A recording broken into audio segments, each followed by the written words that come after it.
Saudar os irmãos com a graça e a paz do Senhor Jesus Cristo. Então, nesse momento nós iremos ouvir a palavra do Senhor. O Senhor pode estar falando com cada um de nós nessa noite, inclusive comigo. E vamos abrir nossa Bíblia aí em Lucas capítulo 5. Lucas capítulo 15, versículo 11 a seguir. Vai falar da parábola do filho pródigo.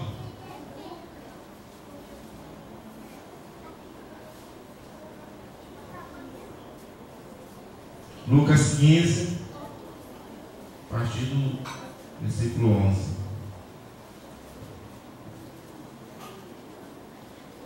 Amém? É a parábola do filho pródigo. E disse: um certo homem tinha 2 filhos, e o mais moço deles disse ao pai: dá-me a parte da fazenda que me pertence. E ele repartiu por eles a fazenda. E pouco dia depois, o filho mais novo, ajuntando tudo, partiu para uma terra longínqua e ali desperdiçou a sua fazenda, vivendo dissolutamente. E havendo ele gastado tudo, houve naquela terra uma grande fome, e começou a padecer necessidades. E foi e chegou-se a um dos cidadãos daquela terra, o qual o mandou para os seus campos a apacentar porcos. Desejava encher o seu estômago com as bolotas que os porcos comiam, e ninguém dava nada. E caindo em si, disse: quantos trabalhadores de meu pai têm abundância de pão, e eu aqui pereço de fome. Levantar-me-ei e irei ter com meu pai, e disse-lhe: Pai, pequei contra o céu e perante ti. Já não sou digno de ser chamado teu filho, faz-me como um dos teus trabalhadores. Levantando-se, foi para seu pai, e quando ainda estava longe, viu seu pai e se moveu de íntima compaixão, e correndo lançou-se ao pescoço e o beijou. E o filho lhe disse: Pai, pequei contra o céu e perante ti, e já não sou digno de ser chamado teu filho.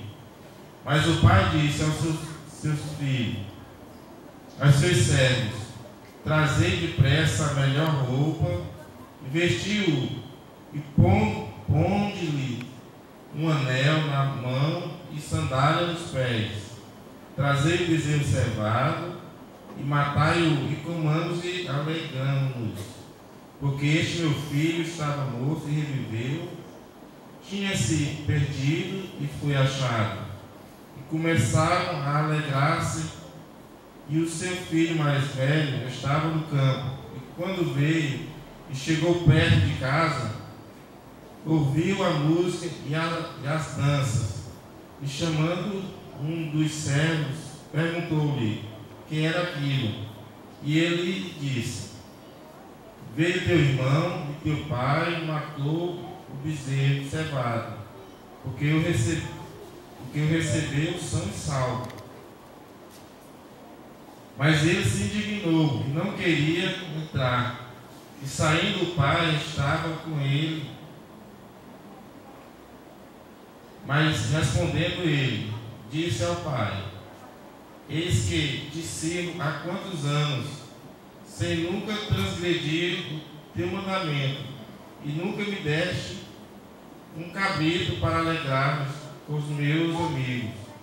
Vindo, porém, este teu filho, que desperdiçou a tua fazenda com meretrizes, mataste o bezerro cevado. E ele lhe disse: filha, tu sempre estás comigo, e todas as minhas coisas são tuas. Mas era justo alegrarmos-nos e regozijarmos, porque este teu filho estava morto, esse teu irmão estava morto e reviveu, tinha se perdido e foi achado.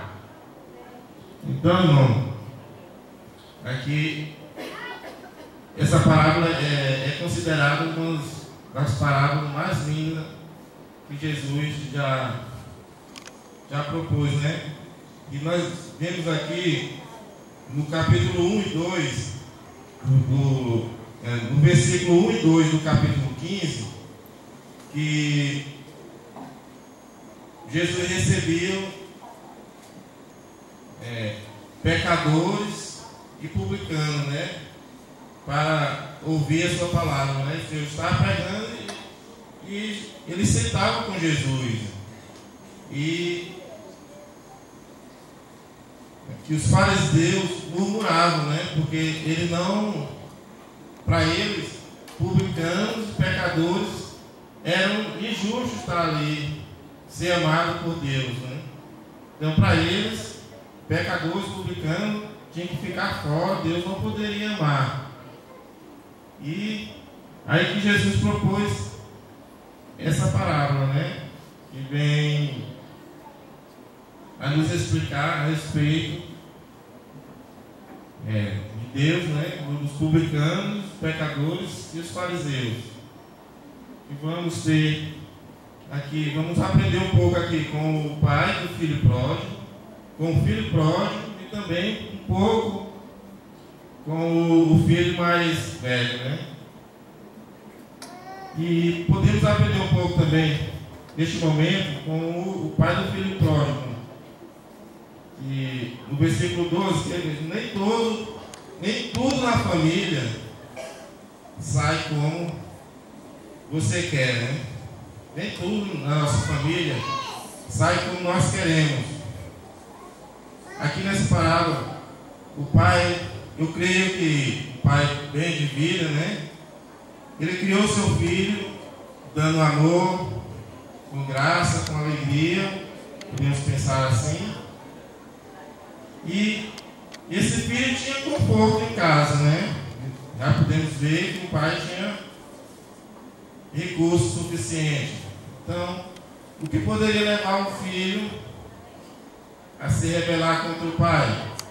Se o filho tinha amor, já vimos que era um pai amoroso. A casa do pai era cheia da graça do Senhor, mas já podemos ver aqui que o filho se rebelou e pediu para que o pai desse a parte que lhe cabia na herança. E na época, o filho também poderia exigir a parte da herança antes que o pai morresse. Mas podemos imaginar que o filho tivesse desejado que o pai morresse antes da hora, não é? Podemos imaginar isso. Porém, o pai não tinha morrido, ele queria porque queria a parte que lhe cabia, pediu. E a palavra do Senhor nos diz que logo ele transformou tudo em dinheiro e se mandou. Mas também nós vimos aqui também que o pai não colocou dificuldade para dar a parte dele. Por quê? Porque o pai o amava, mas sabia que ele precisava aprender também com o mundo. A parte dele ele já tinha ensinado. E que nós possamos refletir também, e que também nas nossas casas hoje, eu creio que cada um dos pais que estejam aqui tenha criado seus filhos, ou pelo menos tentado fazer o melhor de cada um. Porém, nem sempre os filhos são obedientes aos pais. Às vezes sai um ou dois na casa que tem muitos rebeldes. E este aqui foi um filho que saiu com rebeldia, né? E como eu já falei, que o pai não colocou dificuldade, porque ele poderia ter falado que não daria. Porém, esse filho poderia se revoltar mais ainda. Então, ele poderia fazer mais coisas desagradáveis e o pai ia ficar com a culpa. Então, ele devolveu a parte que cabia a ele e ficou livre de toda a culpa se acontecesse alguma coisa, como no caso aqui aconteceu, né? Então, mas nós temos uma outra parte aqui também, já vem aqui no versículo no 17. Não. Aqui no 15 aqui. E chegou-se a um dos cidadãos daquela terra, o qual mandou para os seus campos apacentar porcos. Então, aqui esse filho já tinha dissipado todos os bens. E então, quando chegou a fome, ele já não tinha mais nada. Dá para se imaginar que o pai aqui tratava ele com tanto carinho que ele parece que não aprendeu a lidar bem com as finanças, né? Eu acho que o pai fazia tudo. E que ele dissipou todos os bens com meretriz, com bebediz, e que quando veio a fome ele não tinha mais. Então ele chegou a um cidadão que mandou para o campo a cuidar dos porcos. Cuidar dos porcos para os judeus era proibido, era a maior humilhação para o povo judeu da época. Cuidar de porcos, porque o porco era algo impuro para aquele povo. E ele chegou no fundo do poço, né? Foi cuidar dos porcos e pior, desejava comer a comida que os porcos comiam. Você já imaginou, irmão? Seu filho, você cria com tanto carinho, se rebelar e chegar a ponto de desejar comer as comidas que os porcos comiam.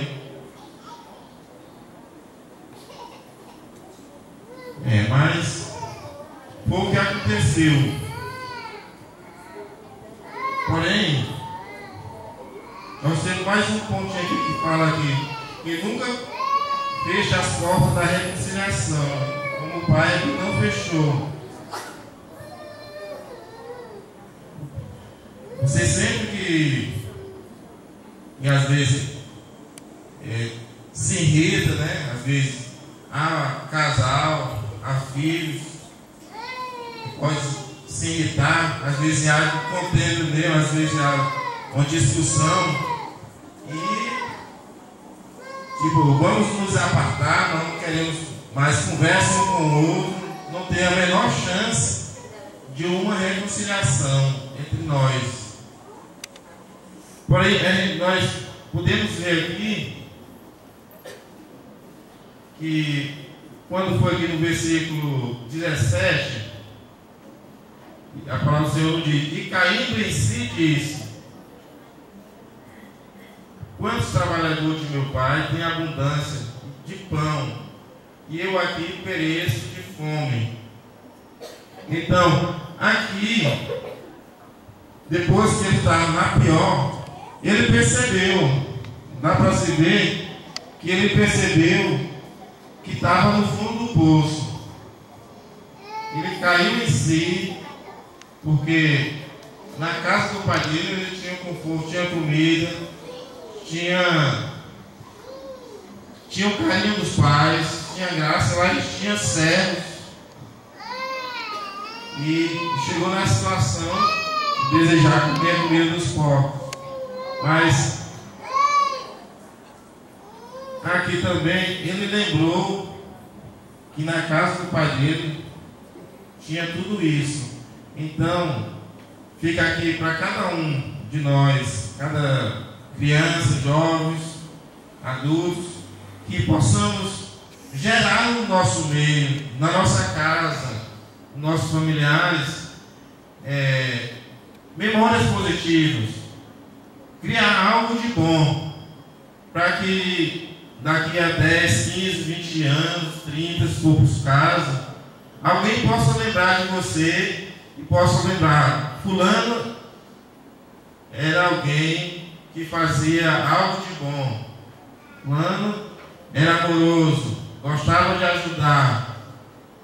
E nós, quando percebemos aqui, que ele lembrou da casa do pai dele. Na casa do pai dele, ele tinha conforto, tinha comida na hora que ele queria, e que tinha certo, e que tinha a graça do Senhor, que o pai era um pai amoroso.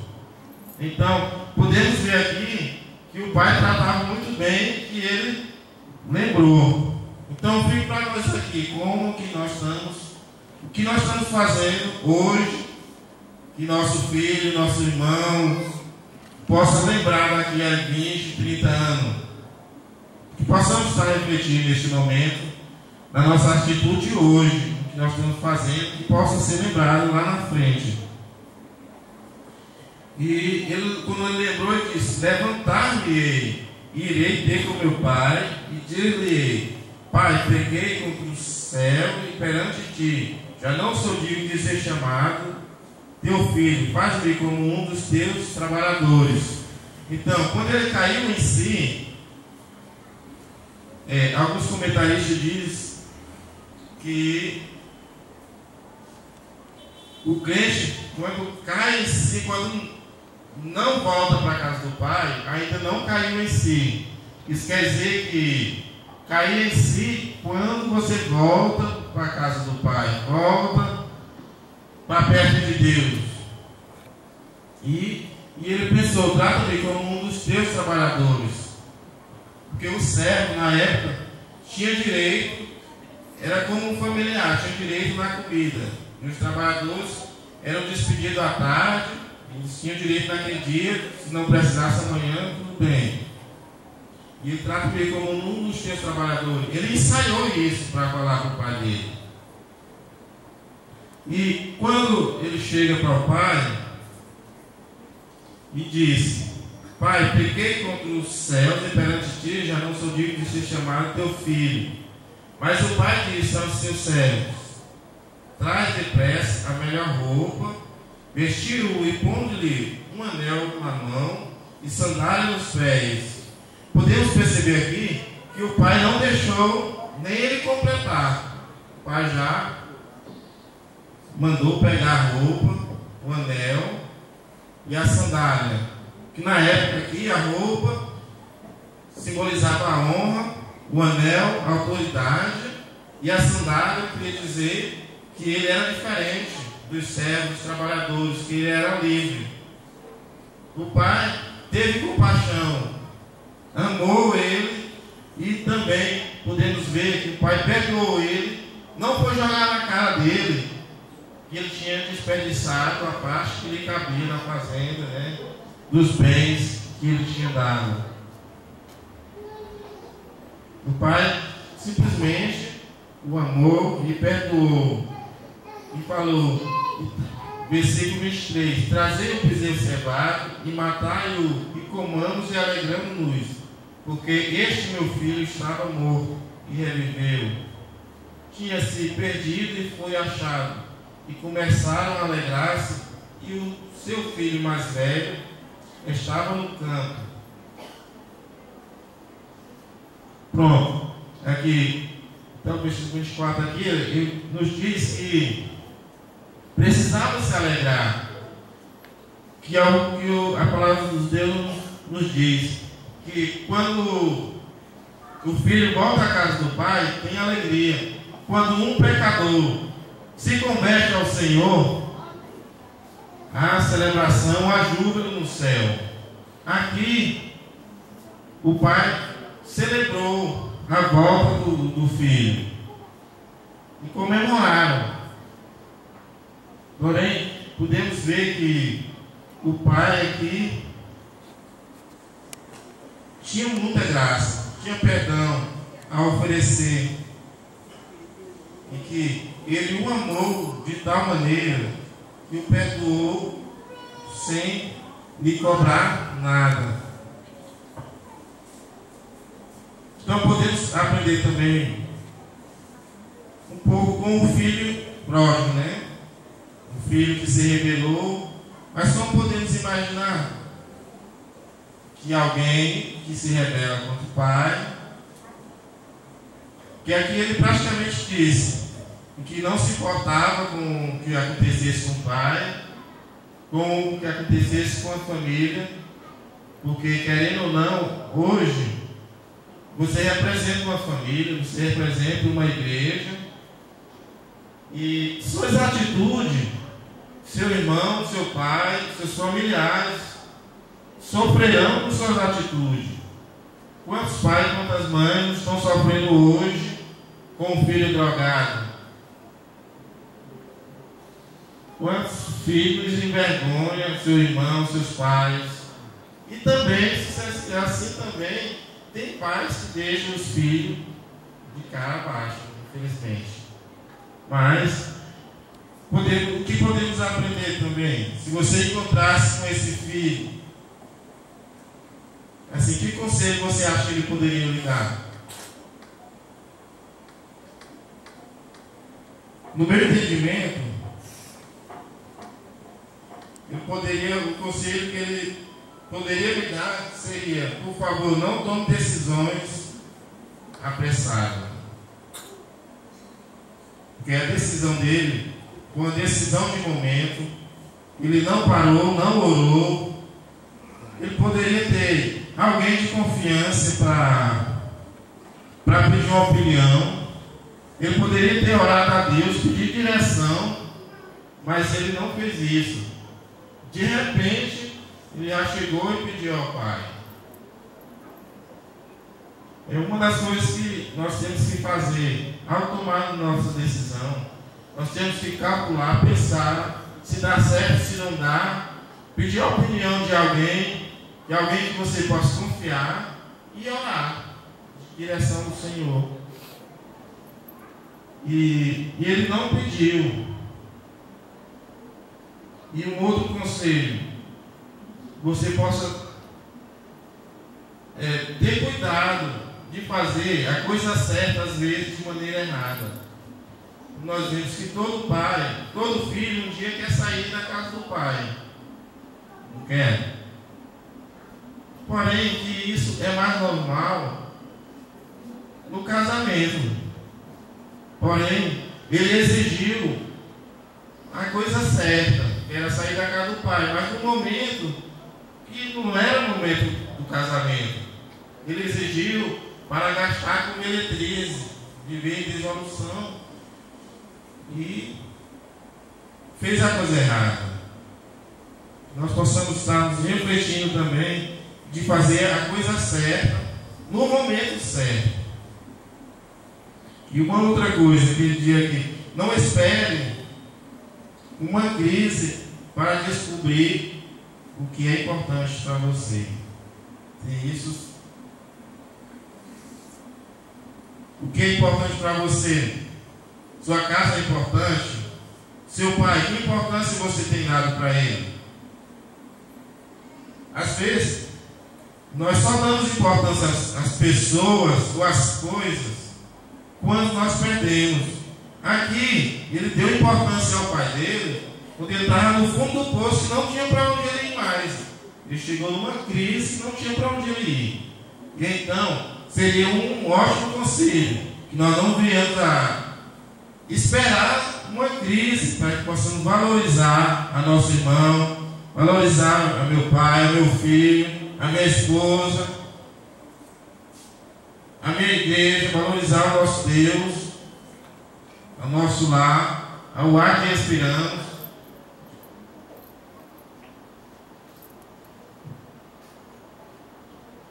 Que o Senhor possa estar nos abençoando nessa reflexão, que possamos estar todos os dias refletindo e dando valor àquilo que nós temos hoje, que amanhã Deus pertence, né?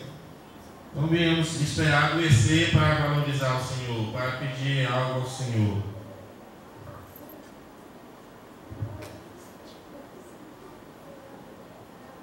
O filho aqui, ele valorizou o pai, mas só quando estava já no fundo do poço. E podemos também aqui aprender um pouco até com o filho mais velho. Aquele que nós vemos aqui que zangou, que não quis aceitar. Podemos ver que conselho ele poderia dar para nós aqui.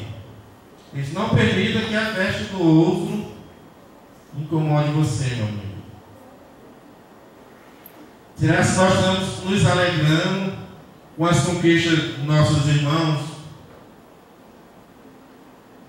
nossos familiares?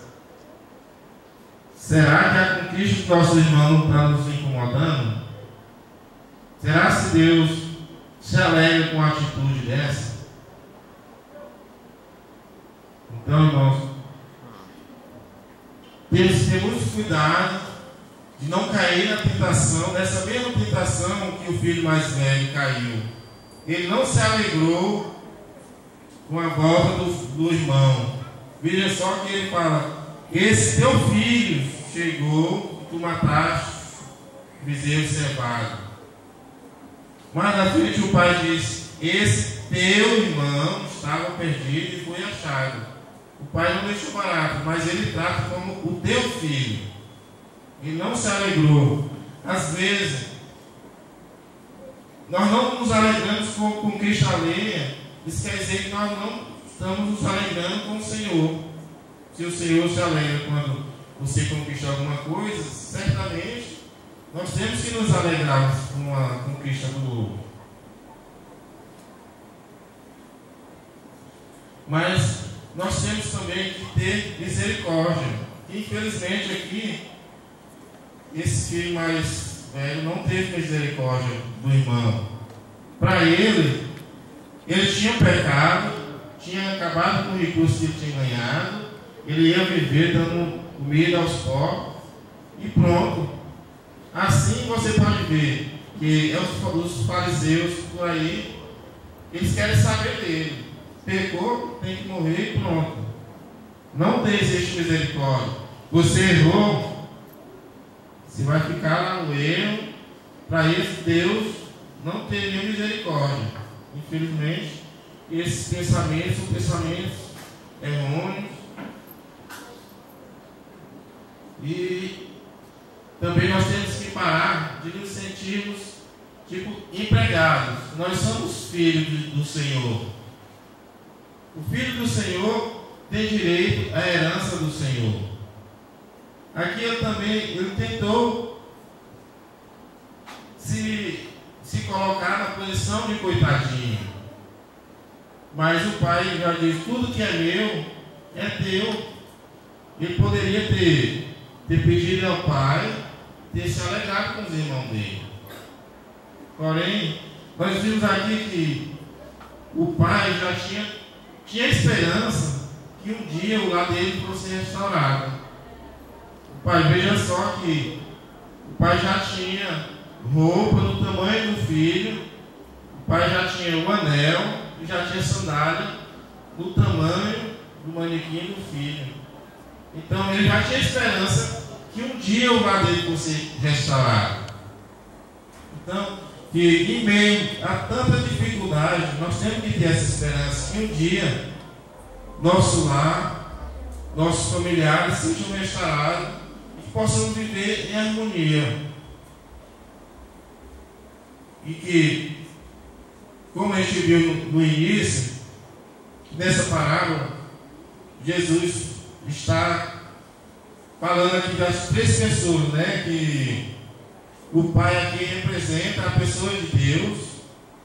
Veja só, não é Deus, mas representa a pessoa de Deus. O filho pródigo representa os pecadores publicanos. E o filho mais velho representa aqui aos fariseus. Podemos ver que os fariseus eram aqueles que não tinham misericórdia. Então, o filho mais velho estava sempre querendo que o filho ficasse de fora. E o pai trouxe o filho para dentro, se abraçou e beijou. Vimos aqui que que o filho mais moço disse: levantar-me-ei. E quando ele falou aqui: Pai, pequei contra o céu e perante ti, já não sou digno de ser chamado teu filho. Então aqui dá para ver que ele confessou todo o erro que ele tinha cometido. E cabe a cada um de nós, seja crente ou não crente, falhou, dobre o joelho e confesse a Deus que Ele é quem pode nos perdoar. O homem pode ficar querendo vingar, mas Deus é quem perdoa. Nós vimos aqui que ele não deixou nem falar: me trate como os trabalhadores. Quando ele falou: não sou digno de ser chamado teu filho, Deus já perdoou e não deixou nem ele completar o que ele tinha ensaiado. Então vimos aqui que Deus é cheio da graça do Senhor. E que podemos observar aqui que aquele filho, no início da parábola, saiu para um lugar distante.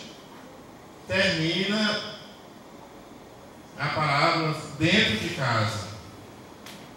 E aquele que estava dentro de casa, você pode ver, representa os fariseus, termina a parábola longe de casa, fora da casa. O Pai representa a Deus. Então, nós teremos que ter cuidado de não nos tornarmos os fariseus, de querer vingança, de não perdoar a falha um do outro, de não querer apontar a falha do outro. Porque isso é um perigo, de eu chegar a apontar, se eu só ver os erros ali e não perceber que eu também sou falho. Então, que nessa noite nós possamos refletir nesses pontos e que você possa estar voltando à casa do Pai, que você possa estar confessando, caindo em si e confessando ao Senhor como o único Senhor e Salvador das nossas vidas. Que nesse momento o Senhor esteja abençoando o seu coração, a sua vida, e que se tiver alguém que o Senhor possa ter tocado no seu coração, que possa voltar para a casa do Pai, o Senhor possa estar trabalhando no seu coração para que você possa estar vindo, caindo em si e voltando à casa do Pai. Neste momento eu pergunto: alguém foi tocado pelo Espírito do Senhor e queira retornar à casa do Pai? O Pai é misericordioso, o Pai é aquele que cuida, que zela, o Pai é aquele que perdoa e que tem misericórdia. O Senhor possa estar nos abençoando. E eu vou perguntar mais uma vez, se tem alguém que queira entregar a sua vida ao Senhor Jesus Cristo nessa noite, posso estar vindo agora. O Senhor pode estar abençoando.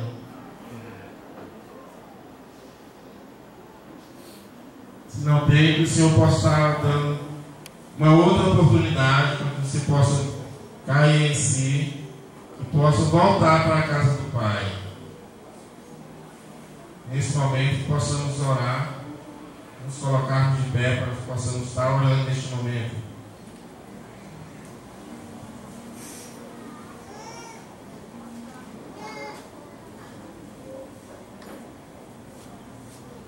Oremos.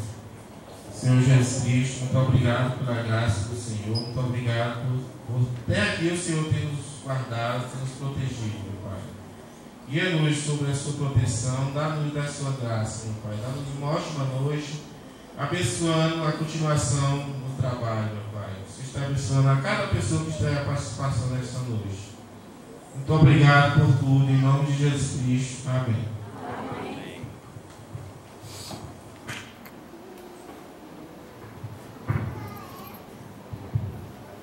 E alguém perguntou, e já é a mensagem? E já terminou? Faz a conclusão. Não, porque antes nós começamos 7h30, mas já